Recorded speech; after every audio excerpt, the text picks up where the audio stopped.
Bloomberg Audio Studios. Podcasts, radio, news. President Trump is hiring, and a months-long search is nearing an end.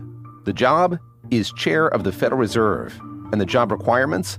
Number one, you need to inspire confidence from markets and investors, that you bring authority and cachet to the role. Bloomberg's Enda Curran covers the Fed. And then, of course, you need to be well able to navigate the political winds between the White House, Congress, and the Fed.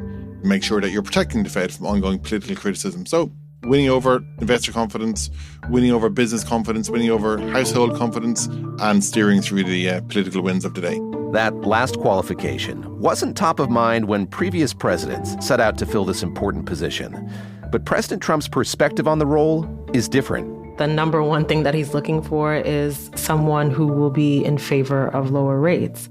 That's Amara, who also covers the Fed for Bloomberg. And she says that during President Trump's first term, when he nominated Jerome Powell to be the 16th chair of the Federal Reserve, Trump deferred to his first Treasury Secretary. Stephen Mnuchin suggested Trump pick Powell. I think he feels that he made a mistake with Jerome Powell, and he does not want to repeat that mistake this time.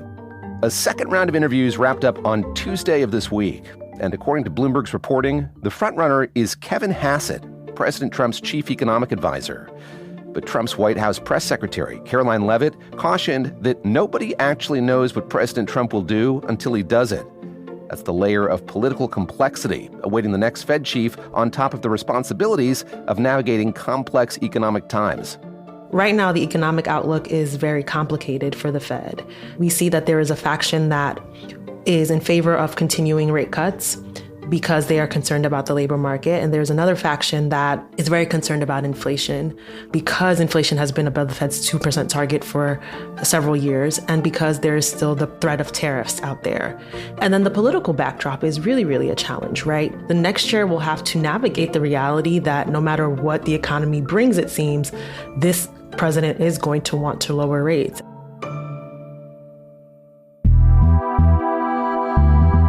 I'm David Gura, and this is The Big Take from Bloomberg News. Today on the show, who's who on the Trump administration's shortlist for Federal Reserve Chair. We tick through what the frontrunners have going for them, what they don't, and we dig into how a new chair could change the way the Fed is run.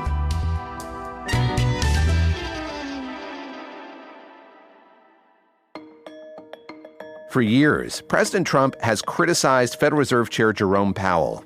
He's threatened to fire Powell and replace him. Now, there's less than a year left in Powell's tenure as chair, and Trump's search for his successor is almost over. I sat down with Bloomberg's Enda Curran and Amara, who have been reporting extensively on the options President Trump is considering, and asked them about the list. Enda, there's this list of potential Fed chairs. 5 names are on it. Treasury Secretary Scott Bessent announced it publicly back in October, and I should say he's overseeing this search for the president for the next Fed chair, and he's someone the president has said a few times now was his pick for the job. Well, I liked him, but he's not going to take the job. He refused. You like Treasury better, right? Much better, sir. He's not on the list so far as we know. This is not a job that Scott Bessent wants. Well, publicly, the Treasury Secretary has said he's got the best job in the world already, running the Treasury. He doesn't want to take over the Fed, despite the fact that the president would clearly like him to think about it. But you're right, David, he's not on the list right now. We've had kind of a very public beauty parade for this Fed interview process, with Scott Bessent interviewing, I think it was around 11 people originally on the list, and now it's down to 5. Those 5 are a mixture of existing Fed officials and some on the outside of that sphere, so to speak. So we're expected to have a shortening of that list in the weeks ahead, down to around 3 maybe. That's what Secretary Bessent has said publicly. And then a decision perhaps by Christmas. That's what he's also said publicly. So we have this group of 5 finalists, 1 woman, 4 men. 2 of them are named Kevin, I'll note. All of them have said they're in favor of rate cuts right now, which is what President Trump wants. Ahead of this interview, I looked at Polymarket, where you can bet on probabilities of all sorts of things. And the long shot candidates, according to bettors, seem to be Michelle Bowman, the current vice chair of the Fed, and Rick Rieder, who oversees fixed income at BlackRock. So let's start with those apparently longer shot candidates. And let me ask you first about Rick Rieder, who I think is a familiar name to people who watch a lot of Bloomberg television, who listen to Bloomberg radio. He's somebody at BlackRock who often comes on our air to talk about what's happening in the market and the economy. What are the pros and cons of his potential candidacy? So Rick Rieder is certainly well known in financial markets world, a long-time Wall Street veteran. As you mentioned, David, senior executive at BlackRock, and his views on the economy and financial markets are well known over the years. What he isn't, though, is he's most certainly not a Washington, D.C. insider, but neither has he necessarily been in the public policy world per se. Now, you can argue that stacks up in his advantage, in his favor. Perhaps that's what President Trump wants. Or you could argue that might count against him just because he hasn't actually been in the policy world, and it will be quite an adjustment. But nonetheless, he hasn't been explicit in terms of how he would change up the Fed. He has spoken about he believes interest rates should be lower. So I think it's quite consistent to bring the interest rate down, even though the economy is operating at a pretty good level. Where we're going is to a lower level of inflation, and I think we could bring it down. He has spoken about the need to think about new and alternative sets of research, for example. He's given some hints around that, giving respect for the institution and, the independence of the institution. So he might be able to straddle all sides of this world here, both the macro policy world and the Wall Street world, and also navigate the political side. What we do know, though, is he's considered something of an outsider in this race, but our colleagues here have reported that Rieder impressed during his interview with Treasury Secretary Bessent. Amara, how about Michelle Bowman, Mickey Bowman, who was a Fed governor, was elevated to vice chair by President Trump, has a supervisory role now at the Fed. What do we know about the way in which the president is looking at her and her potential candidacy? I think Mickey Bowman is viewed as someone who is in many ways aligned with the administration's goals on the regulatory front. So she is the Fed's top bank official, so she's overseeing supervision and regulation. And I think she has, in her few months in the job, done things that are seen as aligned with what the administration wants on regulation. Some of our regulations have unduly restrained the activities that banks can engage in, incentivizing them to limit those activities and pushing those functions outside of the banking system. She's doing staff cuts of supervision and regulation. And so if you're thinking about a person who might be willing to shake the Fed up in ways that the administration might be looking for, Mickey Bowman is seen as someone who would potentially be open to that. She also doesn't have a traditional sort of monetary policy background. She came from the banking world. Her family has been in banking over many generations. And so she's kind of seen kind of like Rieder as a Washington outsider. And so in that way, she could be an appealing option for the administration. And then there's the frontrunner and two other favorites. We know that the president has talked about the two Kevins in the past and talked about how he likes both of them. I say Kevin and Kevin. Both Kevins are very good. And then there's also Chris Waller. What can you tell us about him? You've profiled him recently, kind of looked at his career trajectory. What would he bring to the table? So I think he would bring two main things: a deep understanding of the Fed as an institution. Before he was a Fed governor, he was the research director at the St. Louis Fed for many years. So he is someone who understands both the Fed's Board of Governors here in Washington and the regional Fed banks throughout the country. And in his job now on the Fed's board, one of the things he oversees are the operations of the regional Fed banks. He's kind of the liaison between the regional Fed banks and the board. And so I think he has a deep understanding of the institution. I think he would also bring a little bit of comfort to investors and the markets, because Chris Waller, when he makes calls for policy and the economy, he's viewed as someone who bases those calls in credible analysis, right? So even back over the summer when he was the first Fed official to say we should be cutting rates again. The headline numbers for the labor market, what we're seeing, are okay, but it's like when you get underneath and start looking at the data, the private sector is not doing as well as everybody thinks it is.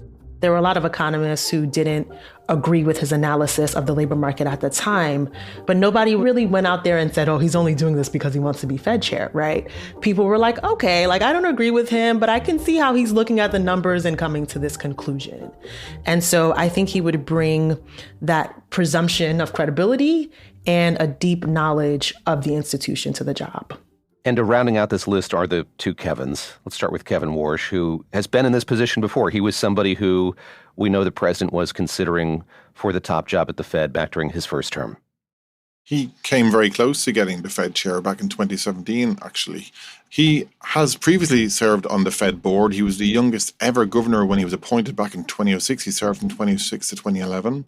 He was on the board during the financial crisis. And at that time, he was seen as playing a pivotal role in linking Wall Street and policy world because he had worked on Wall Street. Now, more recently, he has become very vocal in his criticism of the Fed. He has a term that he uses, which is regime change.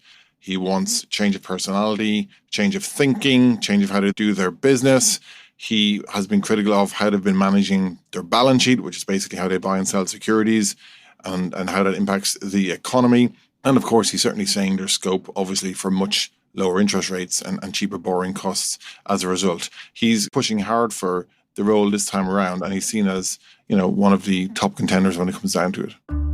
And let's talk about the person the president's allies and advisors see as the front runner, according to Bloomberg's latest reporting. That's Kevin Hassett. Tell me about him and how we should be thinking about his candidacy.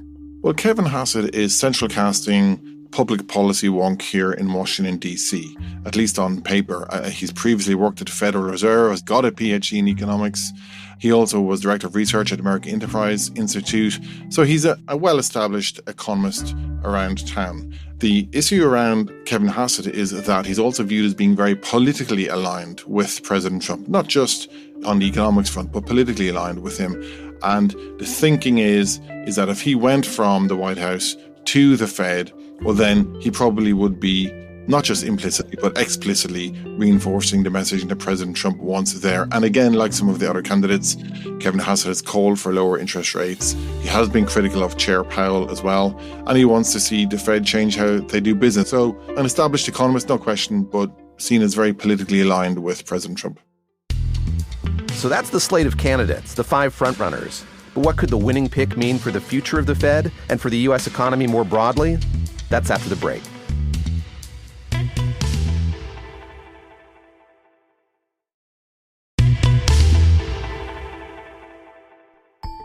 With the independence of the Federal Reserve under threat, a key factor shaping the central bank's future is who leads it.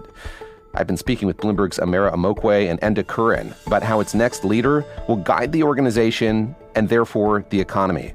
Enda, how much power and influence does the Fed chair have? Yes, he is the most public face of the Fed, but he's someone who chairs a committee of 12 voting members who set interest rates. I mean, it's a critical role. The Fed chair is the number one spokesperson for the institution. By extension, is a very important spokesperson on the economy. And remember, is meant to be an impartial spokesperson on the economy. So the White House can say one thing, that's fine, but the average voter would like to hear a referee's point of view as well. And that's where the Fed is meant to play its role in all of this. The Fed chair, of course, also sets a critical role in terms of setting the tone for policy. Does the economy need higher borrowing costs? Does the economy need lower borrowing costs? The Fed is meant to help steer that narrative and bring along the whole Fed committee with the chair in terms of what they want to do, either cutting interest rates or raising interest rates. It doesn't have to be all consensus. And it's not meant to be an authoritarian regime or anything. All of these Fed presidents and governors have their say and have their voice. But neither should it be fragmented and split in the way we're sort of getting closer to right here, right now. So the Fed chair, very important for steering it, very important for influence, and for being a figure of authority and respect when it comes to commenting on the economy.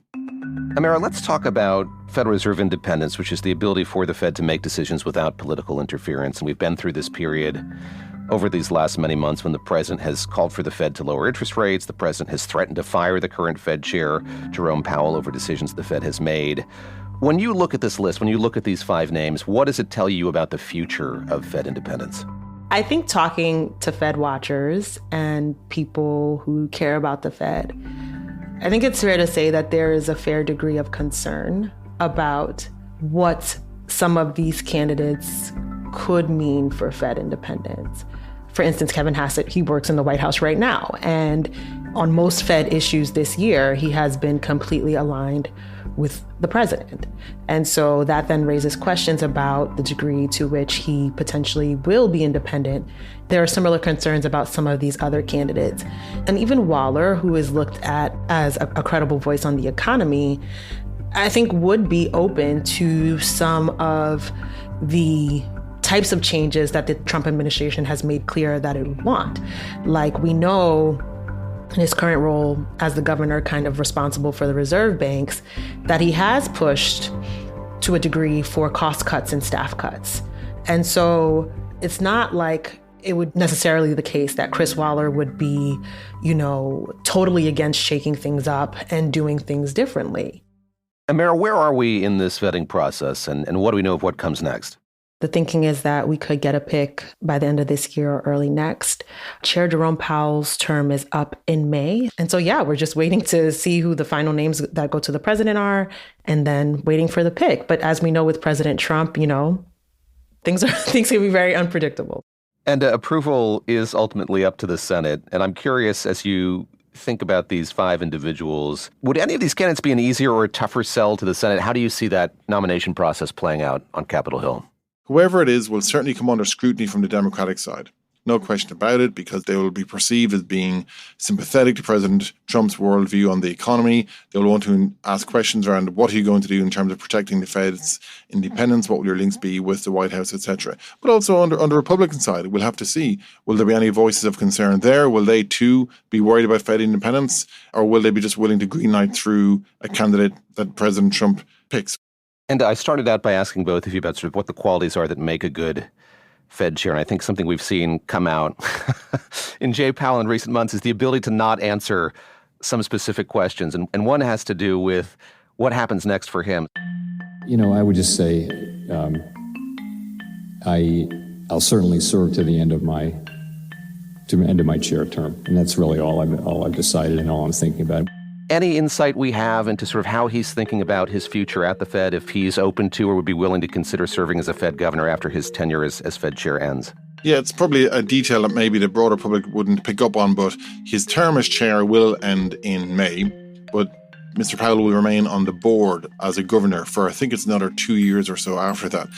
That's important because if Chair Powell said, I'm going to retire altogether and leave the Fed, well, it would open up a vacancy on the board that will allow President Trump to appoint someone to fill that seat. And obviously in the current political environment, the expectation would be somebody who, again, would be willing to listen to the White House view on the economy and probably lower interest rates, and then be seen as a threat to the Fed's independence.